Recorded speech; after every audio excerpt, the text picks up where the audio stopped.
যিনি আগামীর বাংলাদেশ বিনির্মাণের স্বপ্ন দেখেন সকলকে নিয়ে ঐক্যবদ্ধভাবে, সেই মানুষটাকে এক নজর দেখার জন্য সেই সংবর্ধনায় মানুষের হিড়িক পড়বে। আমার বয়সে, আমার সমসাময়িক সময়ে যারা আমরা রাজনীতি শুরু করেছি, তখন থেকে আমরা একটা স্লোগানে অভ্যস্ত ছিলাম, তারেক রহমান বীরের বেশে আসবে ফিরে বাংলাদেশে। সেই স্লোগানটা আগামী 25 ডিসেম্বর বাস্তবায়ন হতে যাচ্ছে। আমাদের অনুভূতি, আমাদের আশা আকাঙ্ক্ষা, আমাদের দীর্ঘ প্রতীক্ষার একটা অবসান হবে এবং আমরা যেই স্লোগান অভ্যস্ত হয়ে গিয়েছিলাম সেই স্লোগানের সমাপ্তি ঘটবে। বিএনপির ভারপ্রাপ্ত চেয়ারম্যান জনাব তারেক রহমান স্বাধীনতার মহান ঘোষক শহীদ রাষ্ট্রপতি জিয়াউর রহমানের সুযোগ্য সন্তান এবং গণতন্ত্রের সাথে আপোষহীন লড়াই করা আপোষহীন দেশনেত্রী বেগম খালেদা জিয়ার সন্তান। ওনার রক্তে বহমান গণতন্ত্রের প্রতিজ্ঞা। ওনার বাবা শহীদ রাষ্ট্রপতি জিয়াউর রহমান স্বনির্ভর বাংলাদেশ গঠন করেছেন, সকলের রাজনৈতিক অধিকার নিশ্চিত করেছেন এবং বহুদলীয় গণতন্ত্রের প্রতিষ্ঠা করেছেন। বাংলাদেশের তো শহীদ রাষ্ট্রপতি জিয়াউর রহমান বেগম খালেদা জিয়া অবিচ্ছেদ্য অংশ। এই দুইজনের যেই সুযোগ্য সন্তান বিএনপির ভারপ্রাপ্ত চেয়ারম্যান জনাব তারেক রহমানের, এই দুজনের রক্ত এবং ওনার রাজনৈতিক প্রজ্ঞা, রাজনৈতিক দক্ষতা এবং উনি যে বিচক্ষণতার প্রকাশ ঘটিয়েছেন লাস্ট কয়েকটা মানে প্রায় দেড় যুগেরও বেশি সময় একটা এত দূরে থেকে দলকে সুসংগঠিত রেখেছেন, সেটার একটা বিস্ফোরণ ঘটবে।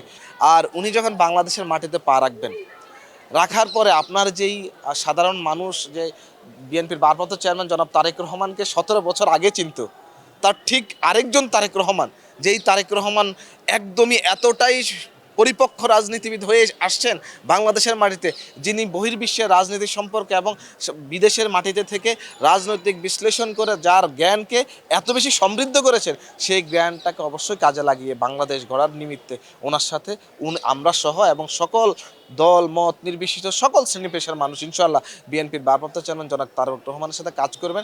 টানা তৃতীয়বার অর্জন করেছে দেশের সেরা সুপার ব্র্যান্ড স্বীকৃতি বসুন্ধরা টিস্যু। কেমন আছেন আপনারা? তারেক রহমান তো দেশে আসছে, আপনাদের অনুভূতি কেমন? নিজেরা গল্পস্থলে অনেক ছাত্রদলে অনেক নেতাকর্মী থাকে, তখন চায়ের দোকানদার মামা বলে যে বাংলাদেশ পাচ্ছে একজন নেতা যিনি বিদেশের থেকেও একটা বিশাল দলকে নেতৃত্ব দিয়েছেন, ইনশাআল্লাহ আগামীর বাংলাদেশে উনি সুন্দর নেতৃত্ব দিবেন। তারেক জিয়া, তারেক রহমান, এই যে না এই যে একটা অনুভূতি, এটা সাধারণ মানুষের মাঝে অনেক বেশি কাজ করছে। আমরা তো বাংলাদেশ জাতীয়তাবাদী দলের প্রতিটি অঞ্চলের নেতাকর্মীরা মানে খুবই উৎসুক এবং স্বতঃস্ফূর্তভাবে অংশগ্রহণ করবে ওই সংবর্ধনায়, কিন্তু আমরা দেখেছি যে সাধারণ মানুষরাও ওই সংবর্ধনায় অংশগ্রহণ করবে। শুধু এক নজর বাংলাদেশের প্রকৃত রাজপুত্র, যিনি প্রেসিডেন্ট এবং প্রধানমন্ত্রীর সন্তান, যিনি আগামীর বাংলাদেশ বিনির্মাণের স্বপ্ন দেখেন সকলকে নিয়ে ঐক্যবদ্ধভাবে, সেই মানুষটাকে এক নজর দেখার জন্য সেই সংবর্ধনায় মানুষের হিড়িক পড়বে। এবং আমি জানি না এত মানুষের ভিড়ে নেটওয়ার্ক থেকে শুরু করে মানে আমাদের সকলের যেই কার্যক্রম, সকল বিষয় যে আমাদের নিজস্বতা, আমাদের দায়িত্ব আমরা ঠিকভাবে পালন করতে পারবো, এত মানুষ আসবে। মানে আমি যখন কল্পনা করি যে ওই জায়গায় কত দূর থেকে কত দূরে সাধারণ মানুষ হেঁটে হেঁটে যেতে হবে, সেটা ভাবলেই আমার কাছে খুবই লাগে যে কত মানুষ ওনাকে দেখার আগ্রহে এত বছর অপেক্ষা করে আছে, শুধু এক নজর তারেক জিয়াকে দেখবে। সাধারণ মানুষও এক নজর তারেক জিয়াকে দেখবে।